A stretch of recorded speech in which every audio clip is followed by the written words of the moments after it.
wa mjini hawiki kijijini. Sasa mimi sielewi kama jogoo wa kijijini anaweza kuita kijijini, kwa sababu mimi ni jogoo ya Nyandarua ambayo ni kijiji. Nimekuja hapa kwa kijiji yenu. So mimi ni jogoo ya kijiji na nitawika kijijini na maneno yatakuwa sawa sawa. Nataka nifikishe pole zangu kwa familia na nichukue maneno mafupi sana. Kwanza mimi sijapata nafasi ya kuja kwa sehemu hii. Nimeletwa hapa na ndugu yetu Deputy Party Leader Mheshimiwa Cleopas Malala ambaye tunafanya kazi kwa pamoja, na asante sana Mheshimiwa Cleopas Malala kwa kunitembeza sehemu hii. Weekend iliyopita on Saturday nilikuwa sehemu hii pia, nilikuwa nimetembea, lakini nilikuwa huko Kakamega town. Na huko wacha niwaambie ndugu zangu, mambo yalichemuka sana. Huko ndugu zangu nilikimbizwa, nilipigwa tiagasi, nikakupigwa risasi. Hapa nimefurahi nyinyi, sijaona kama nyinyi watu ya tiagasi, nyinyi watu wazuri, naona mmeniangalia vizuri sana na nimefurahi sana. Kwanza nimesikia mpaka Malala hadi wakati atakuwa anakuja hapa hatakuwa na raha kwa hoteli. Mmesema mtamtafutia mahali ya kukaa. Lakini hapa mimi nashangaa, huyu mtu unajua mwaka yake iko mbali sana. Sasa hapa utakaa tu ni kukaa tu ama ni kukaa tu, kwa sababu unajua hapa peke yako mambo itakuwa mingi sana. So ni ukae na ujipange na maneno itakuwa sawa sawa na Mungu atakubariki. Mimi ninatoka kaunti ya Nyandarua. Nyandarua ni Mount Kenya. Mount Kenya ni ndugu zenu wa Bantu wa kutoka upande huo.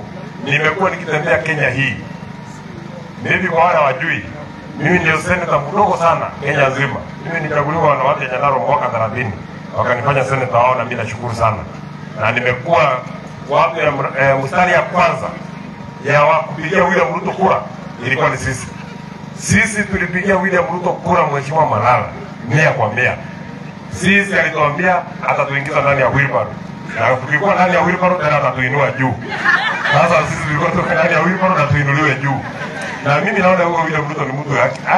Maneno yake ni kali sana. Kama mtu anaweza kuambia utaingia ndani ya wheelbarrow na ndani ya wheelbarrow akuinue juu, aweke kwa pikipiki, aweke kwa gari, anaweka ndani ya wheelbarrow. Lakini mtusamehe sana.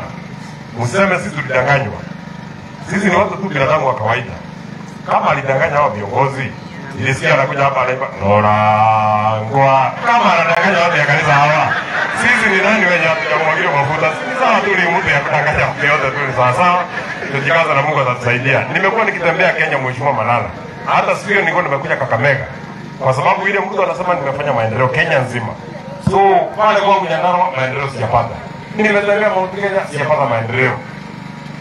Jana nilitoka kaunti inaitwa Kitui, nilienda Mwingi, nilienda Matuu, nilienda Masii, nilienda tena Machakos, nikaenda mpaka Adriva, tukaenda mpaka Mlolongo. Nikauliza wananchi hapo, maendeleo iko wapi?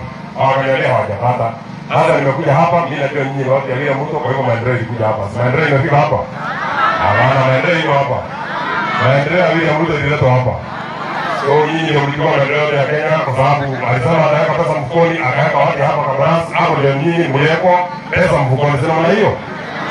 Hapana, pesa iko hapa mfukoni. Kwa hiyo pesa Kenya tunalipa ushuru inaenda wapi? Haiko Nyandarua, haiko Mount Kenya, haiko Coast, haiko Ukambani. Si lazima iko hapa. Na wanajua nyinyi mko na watu wawili kama wanawasaidia sana kwa serikali. Mmoja anaitwa Akishiba, mwingine anaitwa Asumbui. Akishiba Asumbui. Akishiba Asumbui. Wetangula Mudavadi. Akishiba Asumbui. Hapo ile mtu anajua Akishiba Asumbui. Akishiba mwingine anakuwa Akishiba Asumbui. Sasa hapa mimi nashangaa Mheshimiwa Cleopas Malala. Na ni vizuri tu niseme kwa sababu unajua mimi hapa mimi sio kwa vile naambia tu ukiona ni sawa sawa ni sawa. Ukiona si sawa sawa ngoja siku nyingine mtateseka tu. Na by the way, ukikutana na mama anatoka mtoni, anakwambia kiboko ni mgonjwa, amini huyo mama kwa sababu anaishi naye mtoni. Ukisikia watu wengine mtu kama mimi, sisi watu wengine mtu tulikuwa ndani, tunaambia mtu ni mbaya. Wewe mimi natoka nyumba inatomeka na nyinyi mnataka kupiga mkurudi ndani. Ile kitu nilitoa hapo ndani mtajua ni kitu gani nilitoa hapo ndani. Mheshimiwa yule mtu wako kwa Kisumu anafungua stadium mbili, sijui kama unajua Mheshimiwa Cleopas Malala. Moja iko Homa Bay, inaitwa Raila Odinga Stadium. Ingine iko Siaya, inaitwa Oginga Odinga Stadium. Sasa mimi nafikiria akikuja hapa sijui atafungua nini. Hapa ndio stadium yenu imeshakamilika. Kwa sababu alisema stadium inajengwa hapa na maneno yote iko sawa sawa. Na huyo mtu anafurahi kwa sababu Akishiba Asumbui. Na Akishiba Asumbui anasema waluya wako sawa na hakuna shida. Waluya huyi.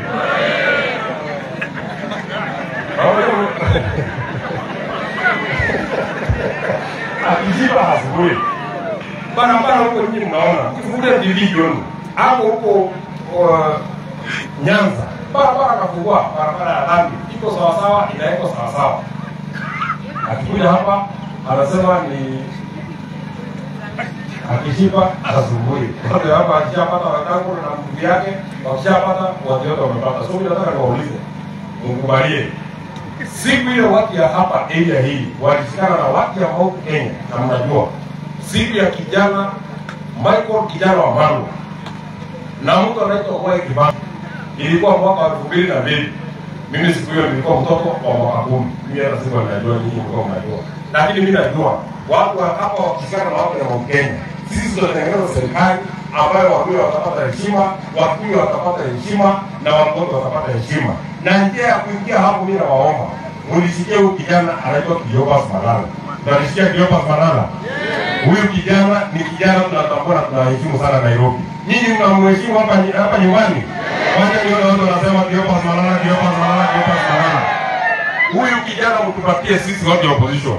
Na haki ya Mungu mimi nawaambia, nimepima nikapima, nikaangalia nikapima, nikapima nikapima, nikaangalia, nikapima nikapima, nikaangalia nikapima, nikapima kabisa nikapima, na nikaangalia na nikapima tena. Na mimi nawaambia hapa kwa kijana anaitwa Cleophas Malala, hapa mjapotea, Mungu na kiongozi anawapenda.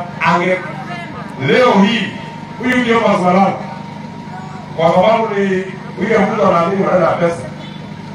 Kama huyu mtu anachukua pesa, hata anataka milioni 100, milioni 200, milioni mtu asiyempatia na auze sisi wote, lakini yeye amesimama na amejikaza. Kwa kujikaza ndugu yangu, mambo yanakuwa sawa sawa huko mbele. Mwisho kabisa, nataka niwaambie siri. Unajua wakati mtu ameshaona kitu, anaweza kuambia kile itakuja hapo mbele. So mimi kama kijana mdogo nataka niwaambie siri. Hapa kuna kule inakuja ya mbunge ya Malava. Na tena mimi nasikia hata William Ruto anakuja hapa. Siku ile William Ruto anapoenda mkutano, usitakae kupokea. Wewe mpokee. Sababu mimi nataka kumpokea sisi watu wa biashara, tunapenda biashara. Tunapenda biashara. Tunapenda biashara sana. Tunataka mkutano kama sisi. Biashara huko nyumbani tunasema ndovu hapana zikwa na pembe yake. Ndovu hapana zikwa. Hata kama amekufa hapa, pembe tunaroa, ndovu tunazika. Sasa ndovu inakuja. Na iko na pembe. Kwenda mkutano wa William Ruto pale Mount Kenya, sisi tulikuwa tunalipisha 2,000 kwenda mkutano, sio kwenda mkutano, kufika tu kwa mkutano. Sababu najua ile mtu anaongea uongo, so wewe sisi uongo bure, uongo ni lazima ulipe pesa kidogo, na asiongee sana. Na dakika tumeanza kubaliana ni 2,000, dakika 30, ikipitisha hiyo ndio hata mnaongezwa kitu. Akisema point na anataka kupiga makofi, anaongeza 1,000, na kwa 1,000 1,000. Lakini akitaka kuongea kama kuna makofi 2,000. Lakini kama anataka makofi 1,000. Bei iko sawa sawa. Ni yeye aseme anataka services kiasi gani. Pale kwetu tulikuwa tumeshakubaliana kuja mkutano 2,000. Kuongea na kupiga makofi 1,000. Akiongea point anataka kucheke, lazima ongeze 500 kwa sababu hiyo ni uongo tu, tunachekea tu, lazima ongeze 500. So yote ni 3,500. Na nyinyi nimeshawachanua. Sababu nimeshawachanua, mtajua hiyo pesa. Na mkipata mtanikumbuka. Mtanikumbuka kitu mnilishe na kitu, kwa sababu mimi nimewachanua. Na msikubali, mwisho msikubali kuingia mkutano kama hajalipa, kwa sababu ukiingia mkutano kama hajalipa unaweza kasirika na uongo, mpige kelele, pesa nyingine. So mchukue pesa kwanza, uweke kwa mfuko na wewe. Asante sana, Mungu awabariki, nimeshukuru sana. Thank you.